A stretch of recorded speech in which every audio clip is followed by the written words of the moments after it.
Buen día, arquitecto y compañeros. El día de hoy vamos a estar presentando la investigación sobre el Virreinato del Río de la Plata en Buenos Aires, presentada por Andrea Dubón, Ana Mejía y mi persona, Andrea Reyes.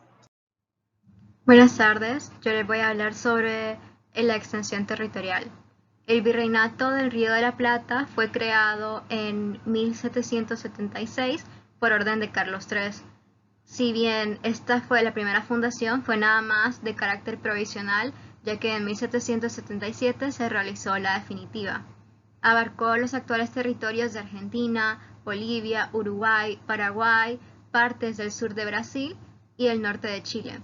La capital del virreinato fue situada en Buenos Aires, fundada en 1580 por Juan de Garay, y le puso el nombre de la Santísima Trinidad y Puerto de Santa María del Buen Aire. Las causas de la creación de este virreinato surgieron de la necesidad de la metrópolis de defender sus posesiones al sur del continente de las ambiciones de otras potencias coloniales, como por ejemplo Inglaterra y Portugal. Al encontrarse toda esta zona bajo administración del Virreinato de Perú, el tráfico entre La Lima y Buenos Aires era muy lento, entonces hacía difícil organizar la defensa de Buenos Aires en un caso de un eventual ataque.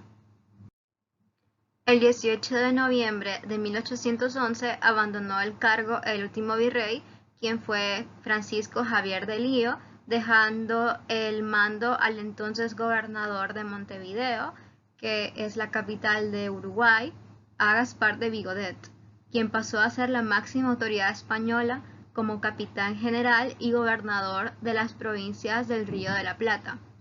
Vigodet continuó en su cargo hasta que la rendición de Montevideo el 23 de junio de 1814 supuso el final del dominio español en el Río de la Plata.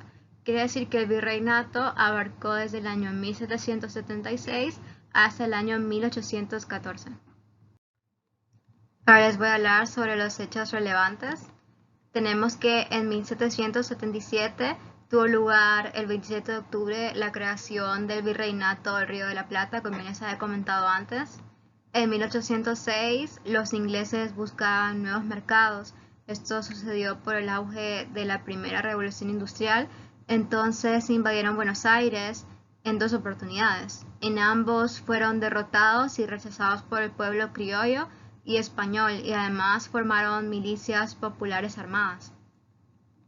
El 14 de mayo de 1810 tuvieron la Revolución de Mayo y llega la noticia al puerto de Buenos Aires que ha caído la Junta de Sevilla, y también el rey Fernando VII estaba preso a manos de Napoleón Bonaparte. En 1813 tuvieron el primer y segundo triunvirato. El primero fue establecido después de que el Cabildo de Buenos Aires derrocara a la Junta Grande a fin de volver a las tendencias centralistas de la primera junta, y el segundo fue el órgano ejecutivo y colegiado integrado por 3 miembros que reemplazó al primer triunvirato y que gobernó las Provincias Unidas del Río de la Plata entre el 8 de octubre de 1812 y el 31 de enero de 1814. Y también tuvieron la creación de la bandera, que fue Manuel Belgrano quien la creó, la bandera celeste y blanca, basándose en la escarapela nacional aprobada por el triunvirato el 18 de febrero de 1812, que el mismo había sido propuesto al gobierno. En 1816 fue la independencia de la Argentina, que fue un proceso histórico iniciado aproximadamente en 1810 con la creación de las juntas del gobierno de Buenos Aires, y se manifestó finalmente el 9 de julio de 1816 cuando se declaró la independencia del territorio del antiguo virreinato del Río de la Plata de la monarquía. En 1819 la Constitución argentina fue el proyecto de constitución aprobado por el Congreso de Tucumán, trasladado a Buenos Aires 2 años antes. Por su naturaleza unitaria, esto provocó el rechazo de las provincias, y los caudillos federales se enfrentaron al directorio de José Rondó. En 1825 tuvieron la guerra con Brasil, que fue un conflicto armado entre las Provincias Unidas del Río de la Plata y el Imperio del Brasil, por la posesión de los territorios que corresponden a la actual República del Uruguay y parte del actual estado brasileño de Río Grande del Sur, y tuvo lugar entre 1825 y 1828. Y finalmente, en 1827, renuncia de Rivadavia, el gobernador, y Dorrego fue considerado el nuevo gobernador de la ciudad de Buenos Aires. Bueno, buen día. Yo voy a hablar sobre qué estilos arquitectónicos predominaron durante el virreinato del Río de la Plata en Buenos Aires. Para comenzar, el artista de Buenos Aires comenzó a imitar los estilos europeos, pero al darles una interpretación personal, surgió el arte criollo o mestizo, que fue brillante a partir del siglo XVIII. En la arquitectura del Río de la Plata debemos hacer dos distinciones, la religiosa y la civil. En la arquitectura religiosa tenemos la Catedral de Córdoba, que representa la superposición de dos estilos. Aquí vemos un estilo perteneciente del Renacimiento italiano con la parte inferior y el barroco en su zona superior, y la Catedral de Buenos Aires con un estilo mucho más romano.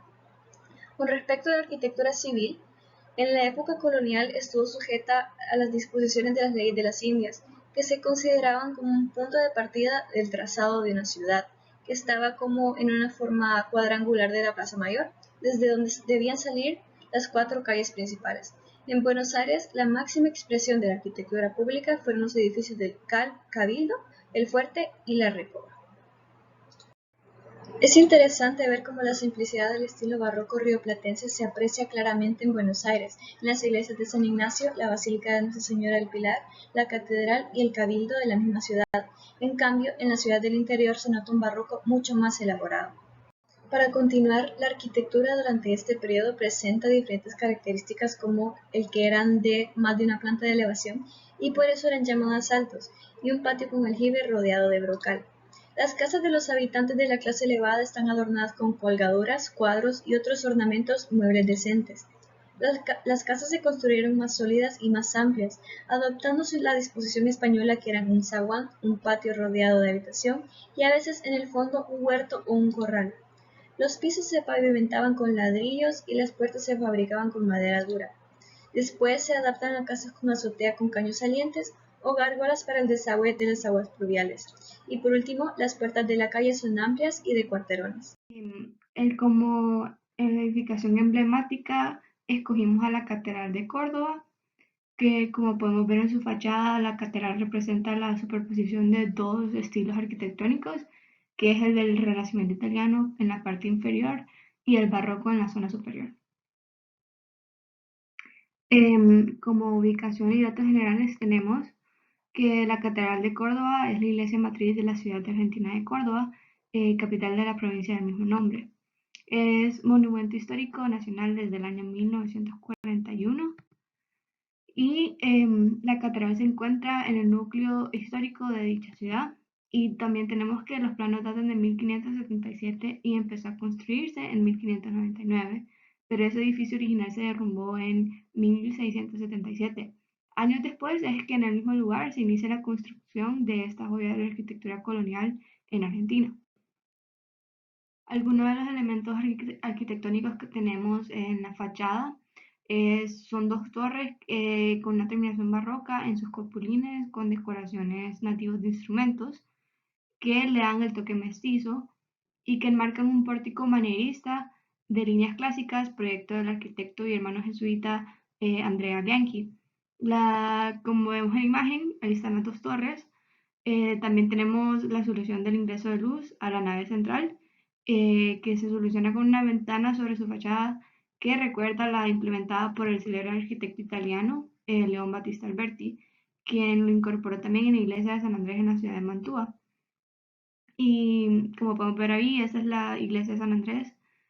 También tenemos el gran cierre que lo da a manera de escultura, la gran cúpula que corona el conjunto y que apela a características de diversos estilos, como la severidad del románico y el dinamismo del barroco, creando una obra única en su género. Luego tenemos el atrio y el pórtico. Antiguamente el atrio estaba cerrado por pilares y rejas que después se sacaron. En 1878 se colocaron las tres puertas forjadas hechas por el artesano Fidel Maza. La puerta cancel de la entrada de madera Las Misiones perteneció a la iglesia de la Compañía de Jesús hasta la expulsión de dicha orden en 1767. Y las tres puertas de algarrobo están adornadas con tachones y llamadores de figuras estilizadas.